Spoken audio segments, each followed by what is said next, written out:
ಶಾಸಕ ಹ್ಯಾರಿಸ್ ಹಾಗೂ ನಲಪಾಡ್ಗೆ bitcoin shock. ಇದು ನಿಜಕ್ಕೂ ಕೂಡ ಬಿಟ್ಕಾಯಿನ್ ಕಿಂಗ್ ಪಿನ್ ಶ್ರೀಕಿ ಜೊತೆ ಇವರಿಗೆ ಆರ್ಥಿಕ ವ್ಯವಹಾರ ಇತ್ತು. ಆತ ಅಂತಾರಾಷ್ಟ್ರೀಯ ಹ್ಯಾಕರ್ ಶ್ರೀಕಿ. ಅವನ ಪ್ರಕರಣದ ತನಿಖೆ ಆಗಿಂದಲೂ ನಡೀತಾನೆ ಇದೆ. ನೂರಾರು ಬಿಟ್ಕಾಯಿನ್ಗಳನ್ನು ಕದ್ದು ಪ್ರಭಾವಿಗಳಿಗೆ ಮಾರಾಟ ಮಾಡಿದ್ದಂತಹ ಆರೋಪ. ಕದ್ದ ಬಿಟ್ಕಾಯಿನ್ಗಳನ್ನು ಅಡಗಿಸಿಟ್ಟಿದ್ದ ಈ ಶ್ರೀಕಿ ಈ ಬಿಟ್ಕಾಯಿನ್ಗಳನ್ನು ಪ್ರಭಾವಿಗಳಿಗೆ ವರ್ಗಾವಣೆ ಮಾಡಿದ್ದ ಆರೋಪ ಕೂಡ ಕೇಳಿಬಂದಿದೆ. ಶ್ರೀಕಿಯನ್ನು ಬಂಧಿಸಿ ಕೋಕಾ ಕಾಯ್ದೆಯನ್ನು ಜಾರಿಗೊಳಿಸಿದ್ರು ಸಿಸಿಬಿ ಅಧಿಕಾರಿಗಳು. ಆಗಲೇ ಬಂಧನ ಕೂಡ ಆಗಿತ್ತು.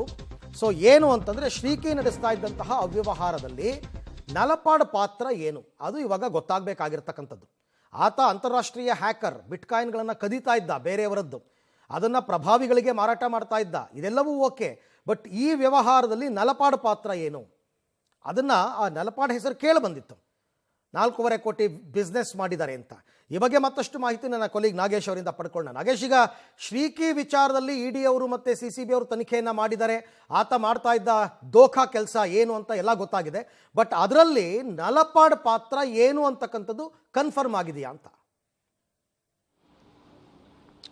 ಅರವಿಂದ್, ಈಗಾಗಲೇ ಬಿಟ್ಕಾಯಿನ್ ಪ್ರಕರಣದಲ್ಲಿ ಶ್ರೀಕಿ ಅವರನ್ನು ಬಂಧನ ಮಾಡಿ ಸಿಸಿಬಿ ಅಧಿಕಾರಿಗಳು ತನಿಖೆಯನ್ನು ಮಾಡಿದಂಥ ಸಂದರ್ಭದಲ್ಲಿ ಕೋಟ್ಯಾಂತರ ರೂಪಾಯಿ ಅವ್ಯವಹಾರವನ್ನು ಮಾಡಿದ್ದಾನೆ ಅನ್ನುವಂಥ ವಿಚಾರಗಳು ಕೂಡ ಸಿಸಿಬಿ ಪೊಲೀಸರ ತನಿಖೆಯಿಂದ ಗೊತ್ತಾಗುತ್ತೆ. ಅದಾದ ಬಳಿಕ ಈ ಪ್ರಕರಣವನ್ನು ಹೆಚ್ಚಿನ ತನಿಖೆಗೆ ಒಳಪಡಿಸಿದಂಥ ಸಂದರ್ಭದಲ್ಲಿ ಈ ಬಿಟ್ಕಾಯಿನ್ ಪ್ರಕರಣದಲ್ಲಿ ನಲ್ಪಾಡ್ ಅವರು ಕೂಡ ಒಂದಷ್ಟು ಹೆಸರುಗಳು ಕೇಳಿ ಬರ್ತಾ ಇರ್ತಾಯಿತ್ತು. ಮತ್ತು ಜೊತೆಗೆ ಅದರಲ್ಲಿ ಆರ್ಥಿಕ ವ್ಯವಹಾರವನ್ನು ಇಟ್ಕೊಂಡಿದ್ರು ಅನ್ನುವಂಥ ವಿಚಾರಗಳು ಕೂಡ ಈ ತನಿಖೆ ವೇಳೆ ಗೊತ್ತಾಗಿದೆ ಅನ್ನುವಂಥ ಮಾಹಿತಿಗಳು ಕೂಡ ಹೊರಗಡೆ ಬಂದಿದ್ವು. ಅದಾದ ಬಳಿಕ ಇಡಿ ಅಧಿಕಾರಿಗಳು ಈ ಒಂದು ಬಿಟ್ಕಾಯಿನ್ನಲ್ಲಿ ಆಗಿರುವಂತಹ ಅಕ್ರಮಕ್ಕೆ ಸಂಬಂಧಪಟ್ಟಂತೆ ಒಂದಷ್ಟು ಮಾಹಿತಿಯನ್ನು ಕಲೆ ಹಾಕುವಂಥ ಕೆಲಸವನ್ನು ಮಾಡ್ಕೊಂಡಿರುವಂಥದ್ದು.